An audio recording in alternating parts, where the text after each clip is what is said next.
Hello guys, আসসালামু আলাইকুম। Welcome back to my channel. আশা করছি আপনারা সবাই ভালো আছেন। আমরা আলহামদুলিল্লাহ ভালো আছি। আর কালকে আমার হাজব্যান্ড অফিস থেকে আসার সময় আমাকে ফোন দিয়ে বলল কি আনতে হবে। তো আমি বললাম যেহেতু এখন স্টুডেন্টরা সব কিছু নিয়ন্ত্রণে নিয়েছে, তো একটু কারণ বাজার যাও, দেখো মাছের দাম নাকি কমে গেছে। তো আমি অনেক মাছ নিয়ে আসছি এলাকা থেকে। তারপরও ইলিশ মাছটা যেহেতু বাসায় নেই, সে কারণে ইলিশ মাছের কথাই বলেছি। আর এখানে আমার হাজব্যান্ড আমার জন্য এই ইলিশটা কিন্তু প্রায় 1.5 কেজি ওজনের। এটা অনেক বড়, ক্যামেরাতে কীরকম দেখা যাচ্ছে জানি না। আর একটা না নিয়ে আসছে 2-3টা। আর বাচ্চাদের জন্য নিয়ে আসছে আম। আমার মেয়ে বলেছে আম নিয়ে আসতে, আর আমার ছেলে বলেছে রিমোটের ব্যাটারি নিয়ে আসতে। তো সবাইকেই আমার হাজব্যান্ড সব কিছুই এনে দিয়েছে। আর আমি আজকে ভাবছি যে ইলিশ মাছটা কী দিয়ে রান্না করা যায়। এখানে আলু কেটে নিয়েছি, আর এখানে আমি পুঁই শাক অনেক দিনই হয়েছিল, ফ্রিজে ছিল, সেটা আমি আজকে রান্না করে ফেলবো। অবশ্য তাজা তাজা দিয়ে রান্না করলে ভালো লাগতো, আর এটা যেহেতু আছে নষ্ট হয়ে যাচ্ছে, সেই কারণে এটা দিয়েই রান্না করব। আর আমার এটা কেমন হয়েছে আপনারা অবশ্যই জানাবেন। আর এই যে দেখেন, আমি কিন্তু এটা যেহেতু মাটির, এটা আমি এভাবে পানি দিয়ে ভরে রেখে দিয়েছি যাতে মাটির জিনিসটা পানি খায়। সেই কারণে আমি আগেও পানি দিয়ে রেখেছিলাম, এখন আবারও পানি দিয়ে রাখছি।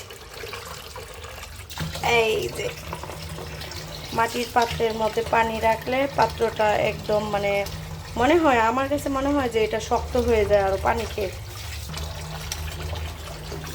এই তো মাছটা কেটে একদম ধুয়ে আমি একটু ভাজি করে নিচ্ছি, কারণ মাছ ভাজা খেতে আমারও খুব পছন্দ, আমার হাজব্যান্ডেরও খুব পছন্দ। সেই কারণে আমি কয়েক পিস মাছ পেটি যেটা, ওইটা আমি একটু ভেজে নিয়েছি। আর এই পাশে শাকটা রান্না করব, সেই কারণে মশলাটা আমি এখানে কষিয়ে নিচ্ছি। আর পুঁই শাক রান্না করব মাথার কাটাকুটা, লেজ, এগুলা দিয়েই আমি পুঁই শাকটা রান্না করছি। আর মাছের কাটাকুটা দিয়ে কিন্তু পুঁই শাক রান্না করতে অনেক ভালো লাগে, খেতে আমার অনেক ভালো লাগে। আর আমি এই পাশে একটু আলুটা ভেজে নিয়েছি হলুদ লাল লবণ দিয়ে। যেহেতু পুঁই শাক একটা শাক, এই জিনিসটা মনে করেন যে একটু সবুজ সবুজ না থাকলে ভালো লাগে না। আর আলু সিদ্ধ করতে গেলে কিন্তু একদমই শাকটা কালো হয়ে যাবে, সেই কারণে আমি একটু আলুটা ভেজে রেখেছি। ইনশাল্লাহ আজকে কিন্তু খাবারটা একদমই জমে যাবে। আর অনেকেই ভাবতে পারেন যে অনেক তেল দিয়েছি, আসলে মাছটার গায়েও কিন্তু তেল ছিল। এছাড়াও আমি একটু সরিষার তেল দিয়ে ভাজছি, যেহেতু সরিষার তেলটা একটু বেশি করে দিয়েছি। মাছ ভাজার সাথে কিন্তু একটু তেলটা গরম ভাতের সাথে নিলে কিন্তু অনেক মজা লাগে, দারুণ। দেখেন আমি কথা বলতেছি আর এখনই জিভে জল চলে আসতেছে। আর মাছ ভাজার সাথে পেঁয়াজ না থাকলে কিন্তু একদমই জমে না, এর জন্য আমি একটু পেঁয়াজও ভেজে নিচ্ছি। কী করো?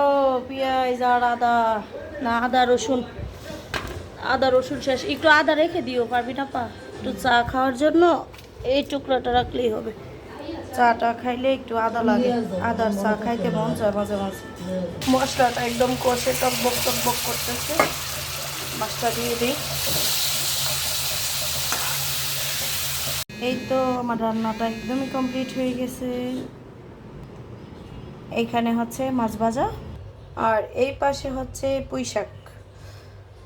তো গরম গরম ভাত দিয়ে এখন আমাদের লাঞ্চ শুরু হয়ে যাবে। তো আমার ভিডিওটা আপনাদের কীরকম লেগেছে অবশ্যই জানাবেন। আল্লাহ হাফিজ।